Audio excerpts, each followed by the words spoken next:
Hello guys, hope you guys are doing well.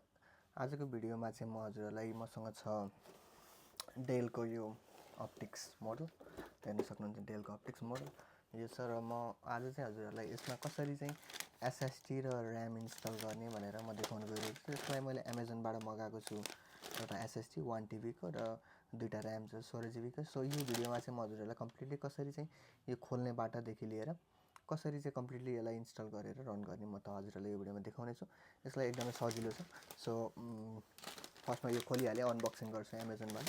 यसलाई मलाई 1 TB को लागि चाहिँ AUD अराउन्ड $157 परेको थियो एन्ड र्यामको लागि चाहिँ त्यस्तै 457 अराउन्ड परेको थियो। सो खोलिहाल्छ। सो यस्तो छ पार्टको।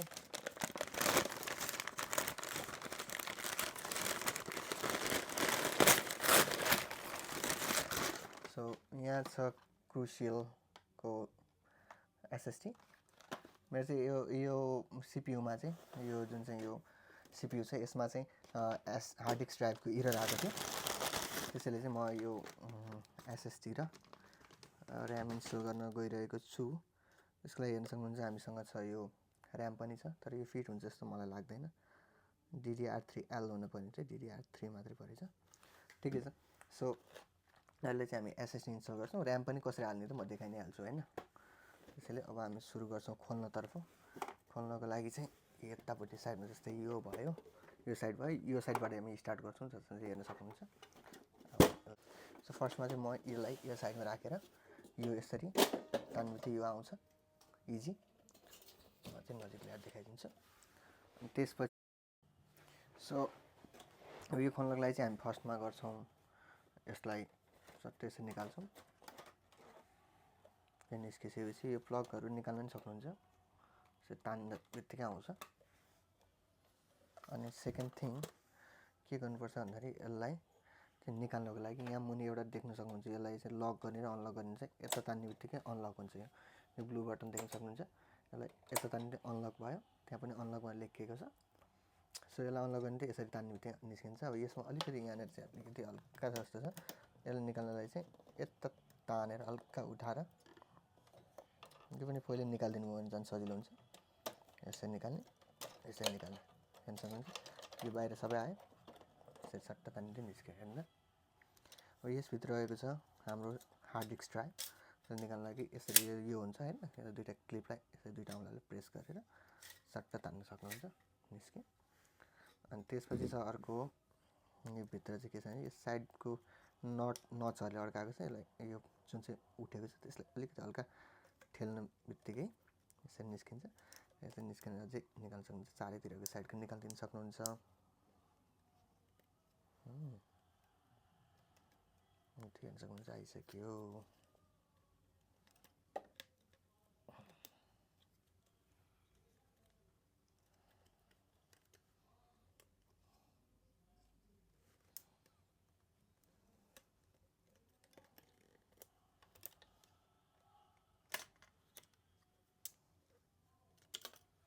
निस्किन्छ। अब यसलाई चाहिँ हामीले रिप्लेस गरेर यो हाल्दैछौँ एसएसडी। अनबक्स गरौँ।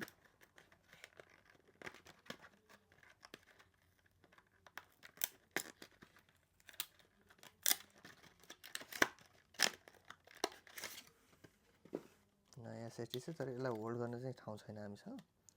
त्यसैले हामीले चाहिँ इजिली गएर गर्छौँ भन्दा यो एसएसडी छ यस्तो एकदम राम्रो छ यो पनि। सो लाल्नको लागि चाहिँ हामी गर्छौँ सेकेन्डको एसएसडीको यो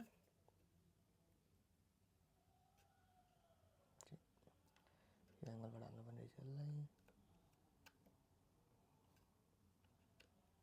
यसरी प्रेस गर्यो भइहाल्यो।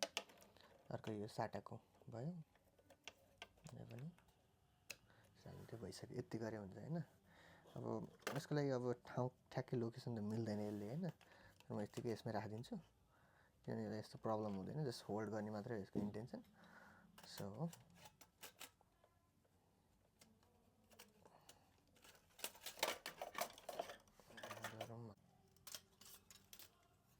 यसलाई चाहिँ यो नट चाहिँ यतापट्टि पारेर हाल्नुपर्ने हुन्छ। हेर्न सक्नुहुन्छ यसलाई यो बाहिरको प्रेस गर्ने बाहिरको भइहाल्यो।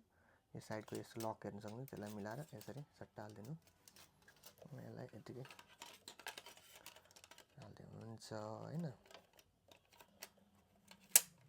भयो हामीले अब हाल्नु पर्यो यसलाई यहाँ यसलाई हाल्नलाई चाहिँ यसरी पहिला जहाँ निकाल्नु भएको थियो त्यसरी नै यसलाई चाहिँ यस्तो गर्ने अनि यस्तो पनि भइसक्यो अब यसलाई लक गरिदिने यसलाई लक गर्नुलाई जस्ट यसलाई पुस गरिदिएपछि लक भयो यसको प्रोपर स्पेसिङ चाहिँ प्रोपर भयो हैन तर as long as it is चाहिँ त्यो फुस्किँदैन यसलाई सेक्योर गर्नुहोस् भइहाल्यो यस्तो मुभ त हुनेवाला छैन किनभने पोर्टेबल छैन त्यति अनि मुभ गर्नेवाला छैन so that should be fine यसको हेर्न सक्नुहुन्छ यो साइडको हैन यो साइडको लागि चाहिँ फर्स्टमा यस्तो गरेर यसरी जान्छ कि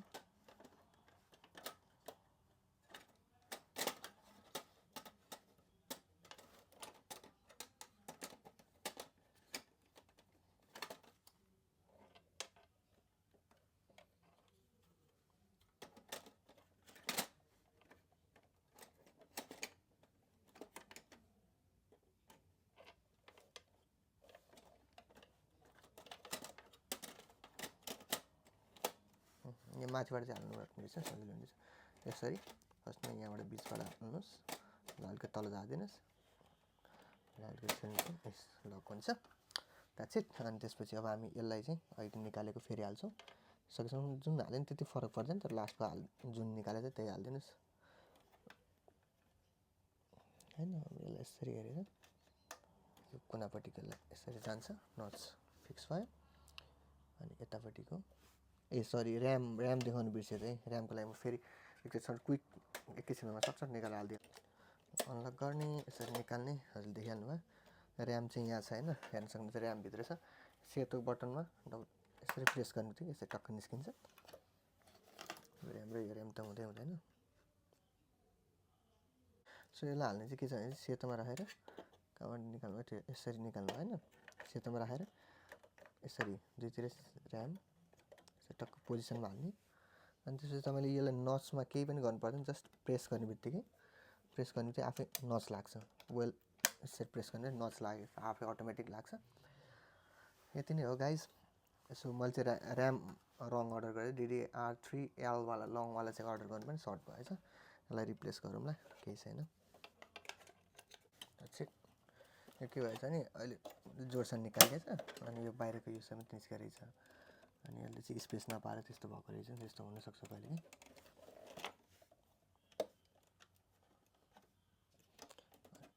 यसो निकालेपछि निस्किहाल्छ प्रोपरली लक भएपछि चाहिँ अनि यो हालिदिनुहोस् निकालेको यतापट्टि यो हालिदिनुहोस्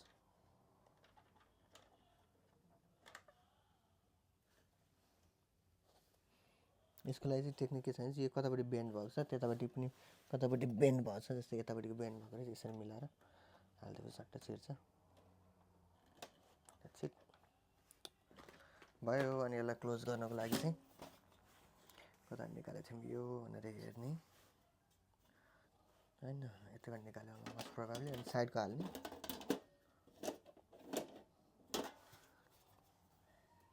यताबाट चाहिँ निकालेर यता जता निकालेर त्यो यतापट्टि हाल्ने हैन यतापट्टि हाल्ने यसो गरेर गर्ने लक भइहाल्यो द्याट्स इट सो यसरी चाहिँ हजुरहरूले गर्न सक्नुहुन्छ thank you for watching video चाहिँ अलिकति लामो भयो होला तर it was must be helpful technical Nepal च्यानललाई चाहिँ सब्सक्राइब गरिदिनु होला लाइक सेयर गरिदिनु होला र यदि केही भन्न चाहनुहुन्छ भने कमेन्ट सेक्सनमा कमेन्ट गरिदिनु होला म नेक्स्ट भिडियोमा लिएर आउने नै छु that's all for today thank you so much for watching have a great day ahead